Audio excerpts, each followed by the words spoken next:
It's the weekly show about Pro AV with the hottest news in the AV industry. It's rAVe TV. Give it up for Steph and Gary. Steph and Gary.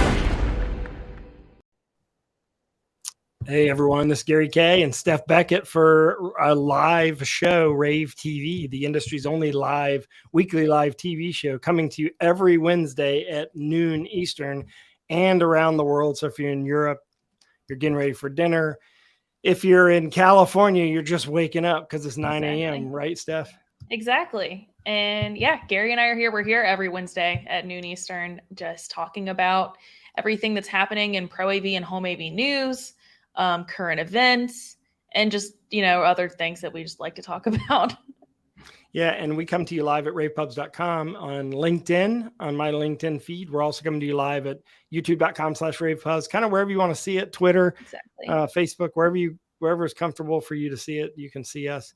And we have a lineup today and we have a special guest today as well. We have Scott Tyner from Bates College, the Director of Client Services at Bates College. He's going to come on live and talk about his latest article, AI and higher ed, and a lot of stuff about AI, huh, Steph?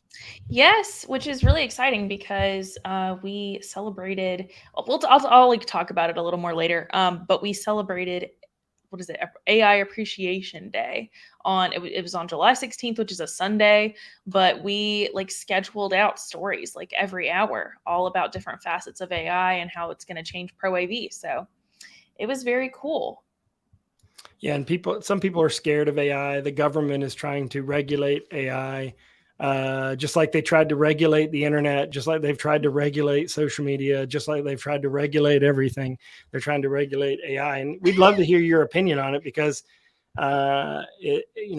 you can comment right now on social media. We have a team of people inside of our office watching the broadcast and watching where you put comments. We'd love to see what you think. Are you scared of AI? Are you scared it's going to take your job? Are you leveraging AI? I can tell you that we have certainly, as an organization, started leveraging AI in copywriting. Mm-hmm. And we've also, I've leveraged it. It's made me have less grammatical errors in the stuff that I send Steph when I write stuff.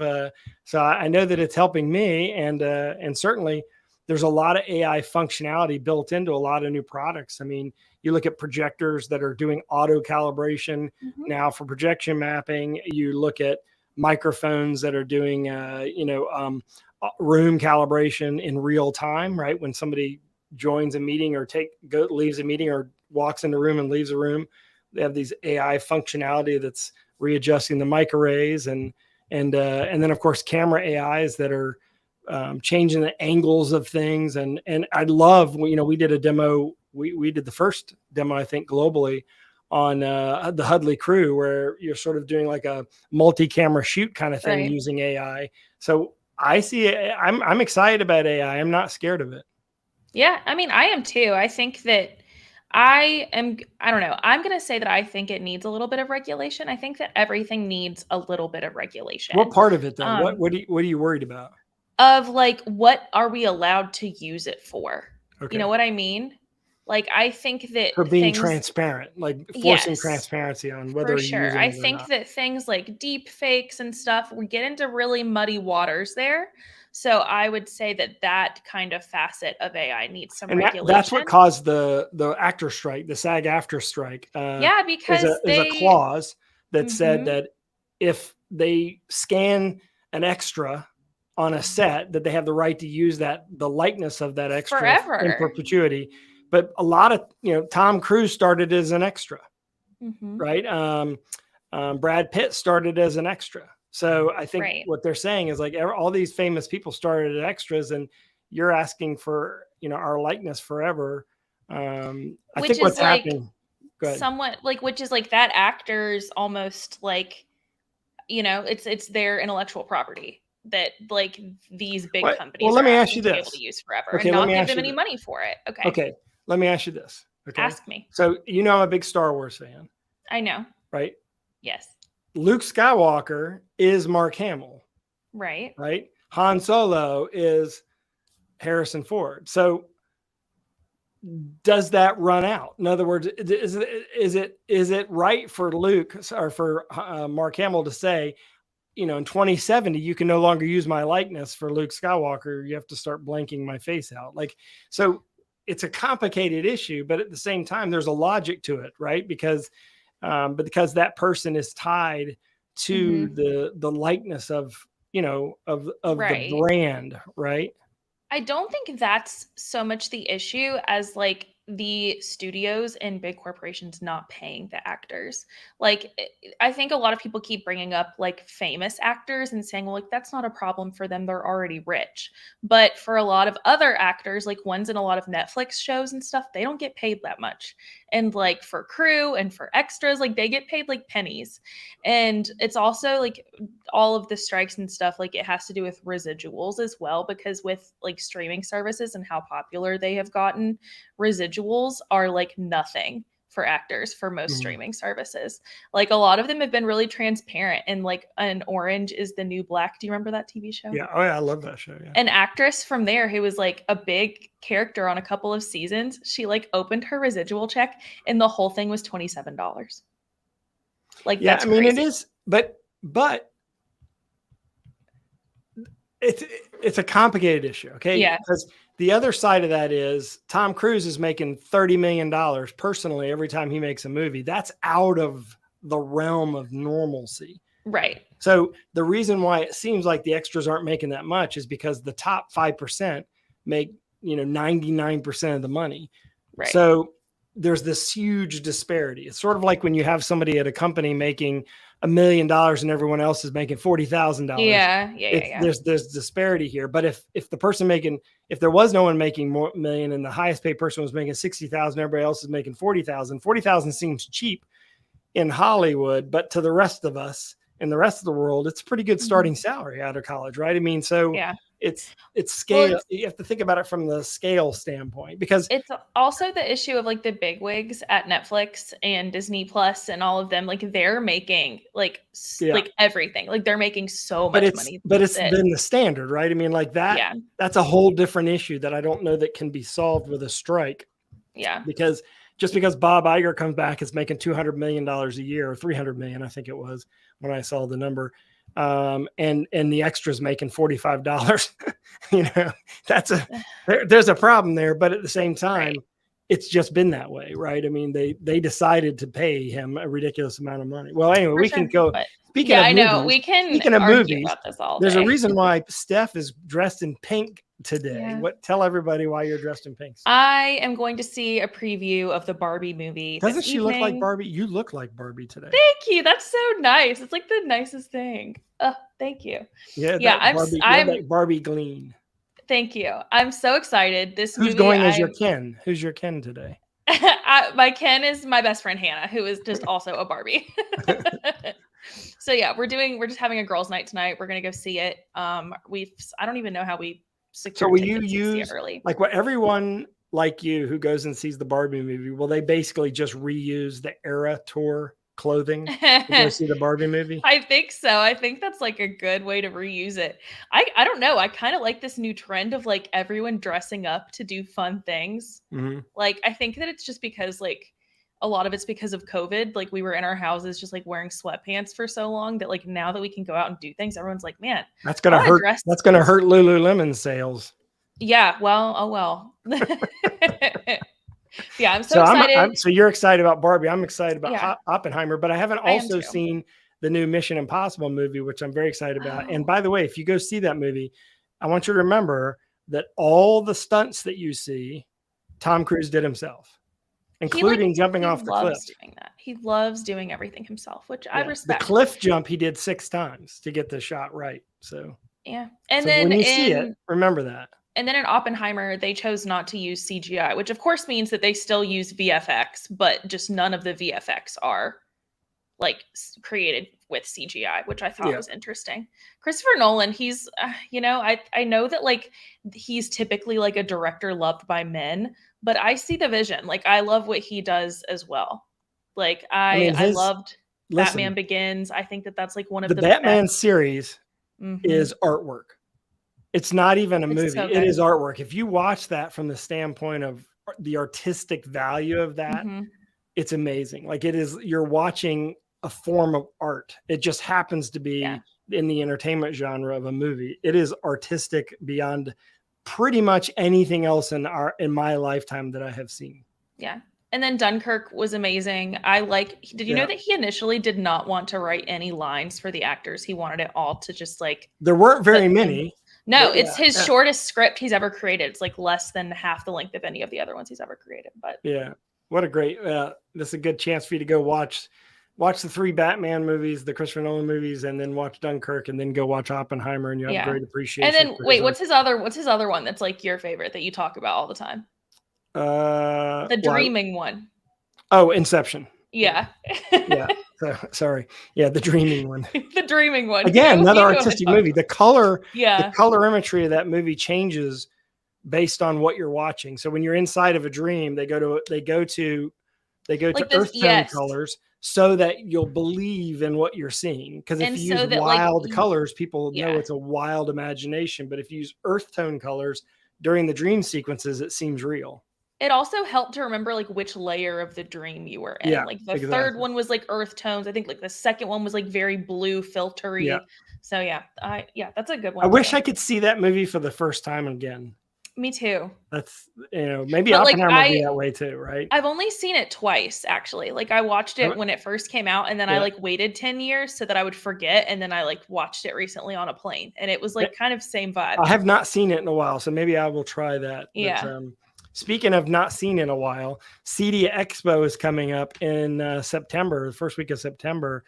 We have some, we have free passes for you to register, and it's being co-located with a brand new show, CI Expo, which is sort of aiming at the marriage of home and commercial in that resi-commercial space.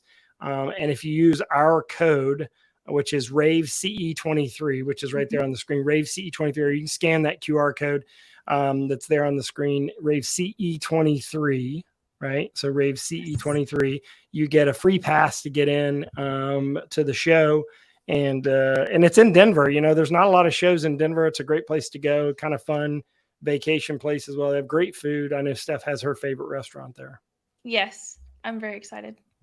So that's when is that? That's the end of August, beginning of September. I can't remember. It's September 7th through 9th. There you go, September 7th through 9th. Yeah. So we will be there covering the show. CD is the high, the high-end residential show. CE Expo is the brand new CI Expo. Sorry, is the brand new show from Commercial Integrator. So we have a free pass, but we can't do what we do without our sponsors. I want to thank Shure, Legrand, and Aver for being a sponsor of rAVe TV. That's why we look so good, we sound so good, and we operate so well. And let's give a shout out to Shure by having you watch this.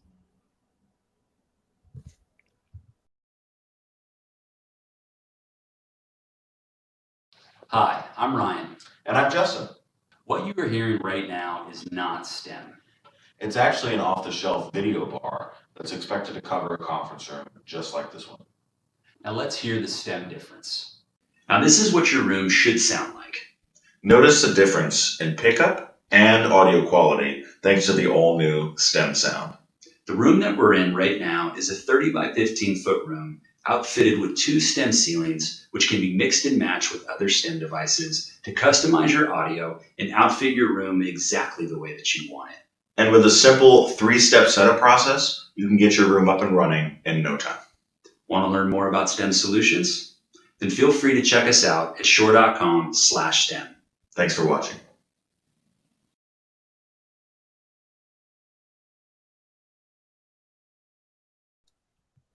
We gotta stop talking. We're talking up there.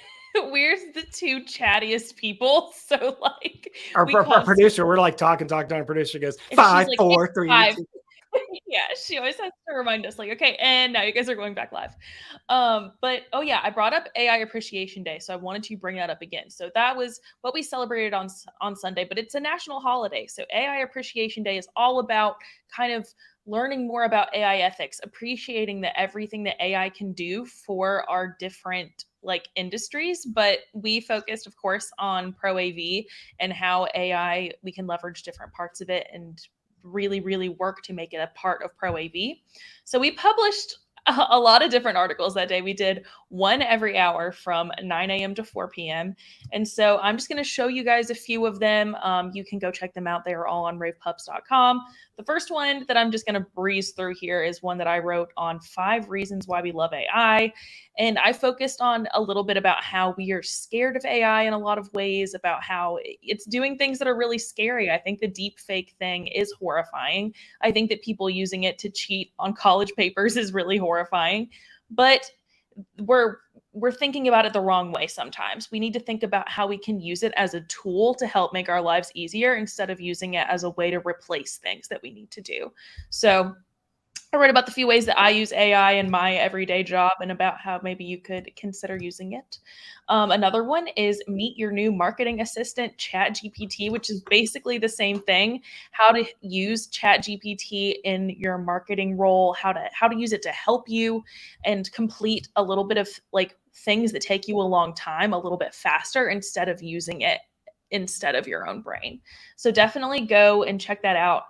And then we also have one on AI and security integrators. So security is becoming a big, big part of what we do in AV. It is growing as like one of our little industries every single day, and becoming more and more part of rAVe. And AI is becoming a big part of that as well. So definitely go check all of those out. We have so many articles all about AI and AV. So you can. And that's only 3 of Yeah, 7 or 8, of like right? 8. Yeah, there's so so many. Go There's check them AI out. and pro Just go to audio. our Yeah.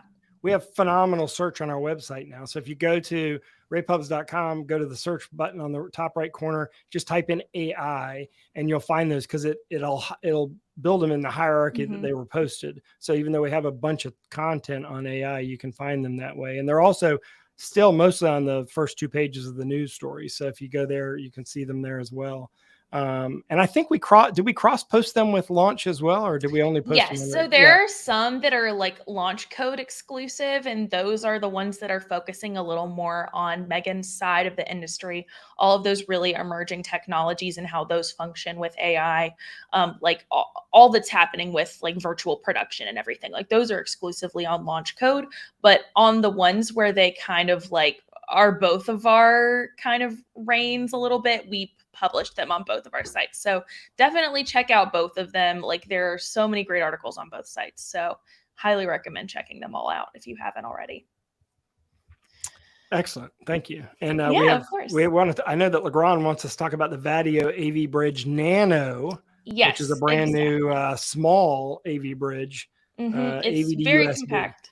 Yes, it's designed to provide seamless connectivity and versatility for video conferencing. It's very portable. It's a video capture and streaming device. It complements AV systems in lecture halls, town hall meetings, or houses of worship. And it's building upon the success of the AV Bridge Mini and AV Bridge 2x1. This retains some of the more popular qualities of the other AV Bridge models, but in a more portable, cost-effective device that IT and enterprise users will appreciate. So and it has an HDMI pass-through, which is kind of cool. But the USB port goes straight to RTSP, RTMP feed, so you can stream directly from it. So to any of the streaming platforms, which is kind of cool. And it's very small form factor. And remote management is very easy with its Vadio deployment tool, which is also free. And the Vadio device controller touchscreen accessory also adds in-room control. So definitely recommend for all of the Cisco codec setups, and you can learn more about it by scanning that QR code, and it has the full product listing with all of the specs other than the ones that Gary and I mentioned here. So thanks again to Legrand. They have been a lovely sponsor and partner of ours. Since the beginning, since more than 2 years. Want to bring Scott Tyner on now, who's the Director of Client Services at Bates College. And Scott, what do you think of NIL? NIL. What am I missing? Athletes getting paid. That. I thought I would throw you a curveball there and ask you a question. What a random question. Fortunately, I get to say that we're at a Division III school, so I have thoughts about it, but those don't directly affect us. Well, look, we want to talk about your article on AI in higher education. Why don't you give us a summary of your opinion? It appeared, I think it appeared on AI Day, actually. Your piece did during that AI Day on Sunday. Give us a quick summary. Give us a 30-second summary. So a quick summary of the article is AI, is, as we've already said, is exciting. It is fearful to some people. They think it's going to put them out of jobs. And what I'm saying is that even in higher ed, AI has a place. It has a place when it fits the strategy of your school and you use it wisely and you use it smartly to drive that strategy and to create value for your students and your faculty and staff. That makes a lot of sense. I think, did Gary disappear? Yeah. Oh, he's back. There you Okay. go. That was weird. I kind of like went into like nowhere. Well, Steph was nice enough to write some questions here. I did. I'm going to read her first question. It's like, why do you think it's a knee-jerk reaction to replace people with technology, and why is that bad? You know, what is your opinion on that? Because you know, I kind of view it as this. I based on what I have seen with AI so far, I believe that we are not even a year away from a professor or a student, for that matter, walking into a classroom and saying, I can't get it to work. And the classroom talk back to them and say, well, here's the problem, or what are you trying to get work? And then it fixes itself. Isn't that replacing a person? Like, because right now, if that happens, you pick up in our campus, you pick up a red phone and you press the help button and someone runs across campus or someone dials in. I mean, isn't it in fact going to replace some jobs? It'll replace some tasks that people currently have, but there's still going to have to be people that meet with the faculty and talk about what's in the room, talk about how they want to design the room. So yeah, it'll take away the task of somebody running across campus and physically fixing something. And in our case, and one of the things I wrote about, one of our goals is to immediately fix things and know things in the classroom, inside and out. So, and I agree with you, Gary. I actually think AI is moving incredibly fast, and we're really not far away from some of these amazing things happening. And so if that's your strategy, right, to have these, and whose isn't, in a classroom, to have it running all of the time, and we have AI that actually does that, where then do we focus the people that used to do those tasks to create even more value? With that said, there also may be a strategy to say that AI is going to cost something. It's not free. Yeah. And so if it works and if it gets those rooms up and working, maybe we don't have that position anymore, and we move it to another place in the college where we do save that money. I think where it might scare people is, in the example I gave in my article, is if we've got math tutors, right? University of Southern New Hampshire, great online school, kind of reinvented how it's done. They might use AI as math tutors so they can get 24/7, 365 tutoring. Where I'm at isn't going to do that, because our math tutors do something completely different. It's about relationships, it's about connections, and it's that expectation that our students have of meeting with a person. So two different strategies. And two different kind of clients too. Like some people like online learning, some people need in-person learning. So I know Steph wants to ask you some other questions. Yeah, I wanted to ask, like, what do you think that AI can fully leverage for Bates specifically? So I think some of the things that we continue to do at Bates, and again, this is one of our strategies, is we don't do in-house event support. We decided all of our time and effort has to be on that classroom experience that happens with our faculty and students.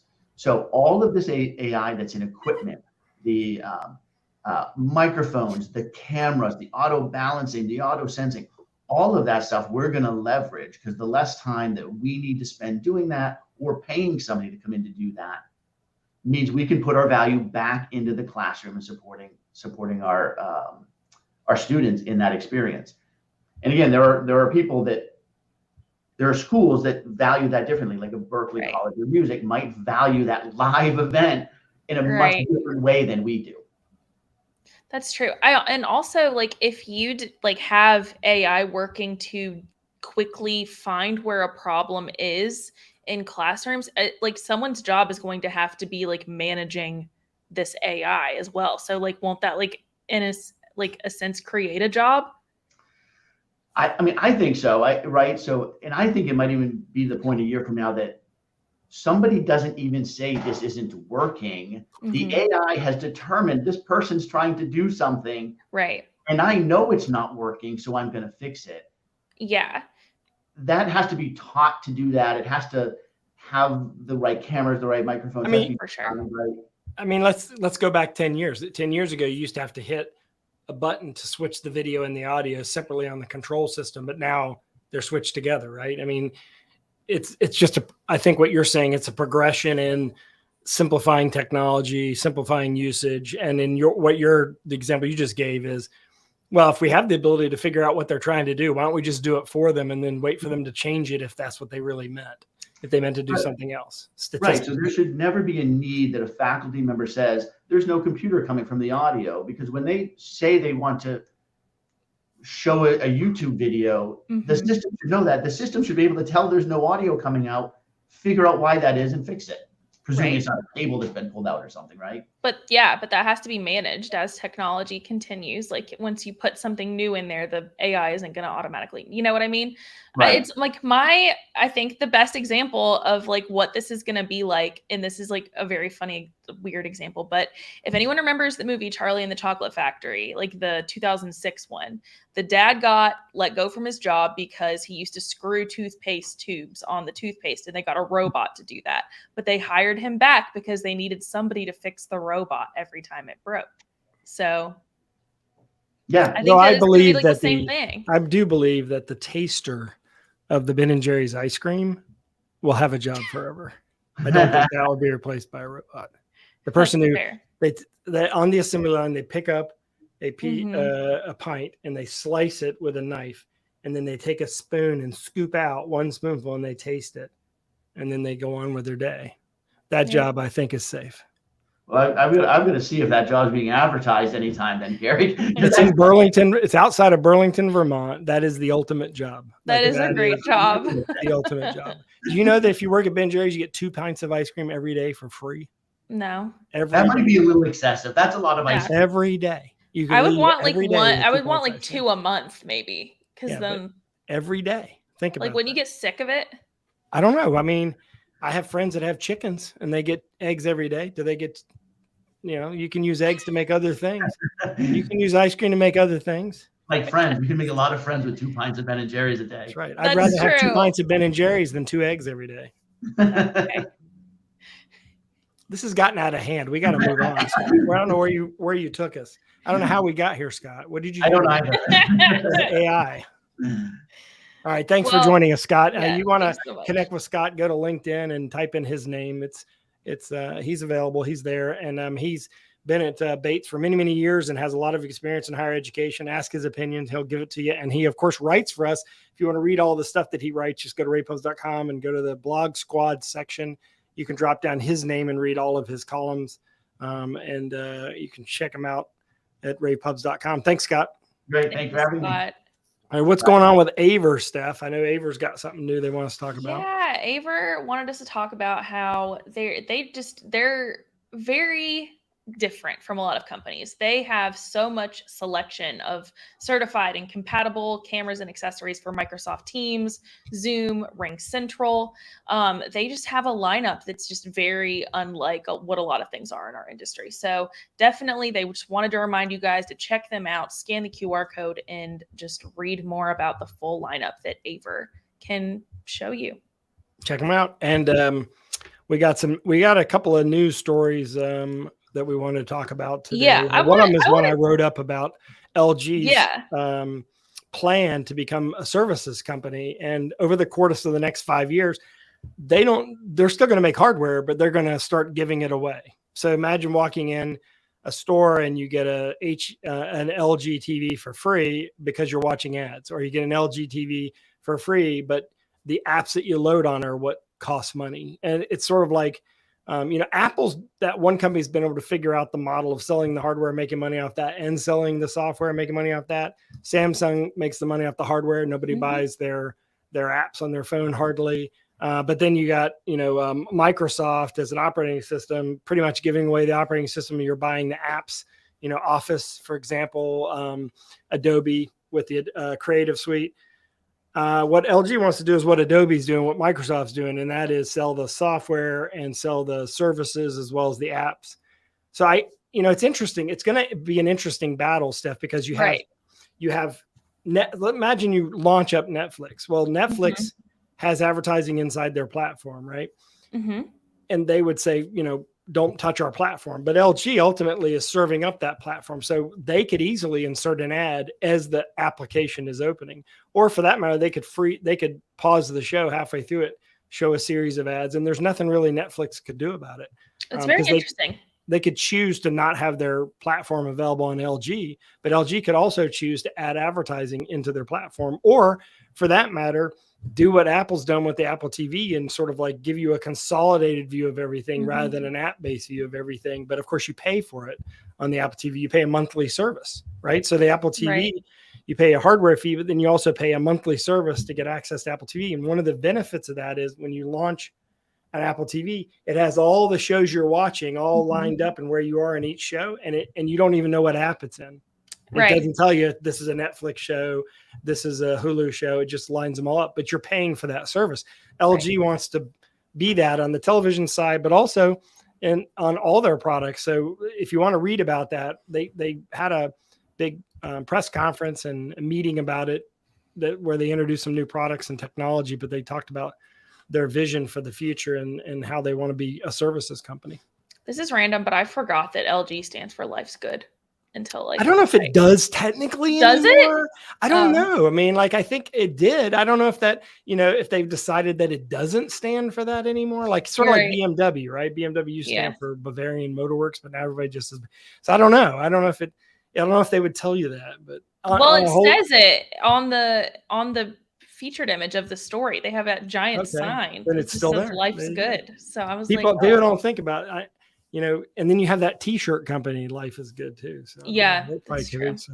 But anyway, another story we want to talk to you about was Extron just came out with a new series of DTPs that do really long distance transmission of signals. That story is on our website at ravepubs.com. It's the DTP 301 and the T301, the 3T301. So you can learn. There's a transmitter receiver, obviously a set, but you can use one transmitter with multiple receivers. Over a shielded Cat 6. Yeah, so you can go much longer distances than typical HD base T. Check that story out on our website. What else we got, Steph? So last thing I wanted to remind everyone is, I forgot to put this in the lineup, but one part of what we are asking people for the temperature check survey this month is about AI and their feelings on AI, how they are currently leveraging AI in ProAV. It takes about 2 seconds, maybe 30 seconds to complete this survey. So go fill it out. We are giving away 2 $50 Amazon gift cards once again. So in order, I don't know why you wouldn't go fill it out. Yeah, it's very easy. So please help us. It helps us just kind of having our finger on what we should continue to cover, what is important to our readers, just by knowing how you use AI in your job. So definitely go and fill that out. The other thing is we should use AI to tell us what everyone thinks about AI. Interesting. Then we wouldn't have to have the survey. That's true. I don't know how we would do that, but we'll consider it. Another thing, we have a virtual event coming up on August 30th, and that is the ProAV Symposium. It's going to be at 1 p.m. Eastern. And this is just going to be a half-day event that is all about everything that you need to know about the key markets within ProAV. It's corporate, it's higher ed, it's basically UCC conferencing. It's all of it. And it's going to be in little 30-minute increments with different experts within our industry. So it's going to be great. For that. It's a launch event. So register for that at launch.com, LAVNCH.com, or scan that QR code. It'll take you right to the registration page and you can register for it. It's a free event. And we'll play games. We're going to have a game thing going on during that. We're going to have some giveaways and some fun stuff just to kind of catch up with people who are coming back from vacation and stuff. Yeah. Hey, thanks for watching this edition of rAVe TV. Of course, all of our rAVe TV episodes are always available to watch at ravepubs.com/TV or click on the TV link Go to youtube.com/rAVe Pubs. You can watch all of our rAVe TV shows. And Steph, have fun at the Barbie. I want to see it just because I love Margot Robbie, and I think she's going to be phenomenal in it. And Greta Gerwig is an amazing Ryan Gosling. Ryan Gosling. Okay, yeah. Yeah. He was married to Eva. No, before. Mendes. Wasn't he married to he was also married to someone else. Who was he married to? He was with Rachel McAdams for a long time. Is that who you're thinking of? Yeah, but no, he was married to hold on a second here. Ryan. Okay. This is what's cool about the internet, is that you can type this kind of stuff in and so you can just look it not up. have to remember stuff. Yeah. I got to find him on Wikipedia here. Are you thinking of Ryan Reynolds? I don't know. Was I? I thought know. that he was. I thought he was married to.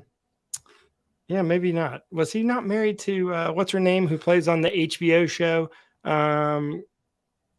Little Fire thing? I don't forget what that show is called, but. What are you talking about? I don't know, but has he only been married once? Yes, I think so. Okay. But he was with Rachel McAdams for a long time. I know what it is. He was in that dumb movie where he's dancing. That's who that is. The La La Land. Isn't he La La Land guy? Or yes, oh he is the La La Land guy. And okay, I like that movie okay, but I don't like how I walked out of that movie. Why? I mean, it's like fun, but I didn't think I kept thinking something was going to happen. It's basically like Hollywood giving itself a round of applause in a movie. Yeah, which is the reason why I was kind of like, hey, it's kind of corny, but all right. The love story part was cute, but like the part where it's like Hollywood applauding itself, I thought was kind of cringy. But anyway, we see too many movies. I think you and I are single-handedly like keeping the movie theater business afloat. Oh, I know what I was going to say about that, by the way. So I go to the movie theater to see big movies, but any like rom-com or documentary, like, those I think are done. Like, I don't think people are going to movie theaters to see that kind of stuff. I think it's got to be something substantial to go to the theater. What do you think? I kind of agree. It's gonna have to be from like a director I know and love, or something that's like exciting for some reason for me to go and see it. But there's been a lot of that lately, you know? Yeah. So I mean, I think what's happened is, Mission Impossible was made 3 years ago, right? Yeah. So they're finally releasing it. Maverick was, Top Gun Maverick was made 2 or 3 years ago. I think that's the reason. I will have a friend who, actually, you know him. He's in the office next to me, Joe Chabowski, he's a screenwriter, who said that because of the strikes, the writer strike and the actor strike, that we're going to have like a 8-month gap of like no content. I think so. Well, everyone's just going to have to go on Netflix and like watch the stuff that they've been meaning to watch, but haven't watched yet. Oh, speaking of which, I've been watching the Match Point. What is that? That's the documentary about tennis. Oh, I don't care anything about tennis, but I really like this documentary. Oh, somebody else said I should watch the Formula One documentary too. Oh yeah, I've heard good things about that actually. Yeah. But okay, let me know what you think. Speaking of which, Carlos Alcaraz winning the Wimbledon this weekend, that was a big deal. That dude's 20 years old and he dominated Djokovic, who'd won it 4 years in a row. And even Djokovic said this guy's the future of 20 years old, the youngest, only the second person in the 20 and under group to ever win Wimbledon. Boris Becker won it in the 80s at like 19. But this kid's got a huge future. He's from Spain, and the King of Spain was there, who, by the way, Steph, you kind of met the king. I did not meet the King of Spain. You waved at the King of Spain as he walked by the booth at ISE. Yeah, remember? I was in the same room as the King of Spain. That's right. When he came to check out ISE. Yes, but I didn't meet him. You waved at him. I waved at him. All right, we're done. We got to get out of here. We got to let Carrie get on with her day. Yeah, Carrie is going to kill us. Okay, bye everyone. Thank you for watching rAVe TV. We will see you next week, same time, same place. It's the weekly show about Pro AV with the hottest news in the AV industry. It's rAVe TV. Give it up for Steph and Gary. Steph and Gary.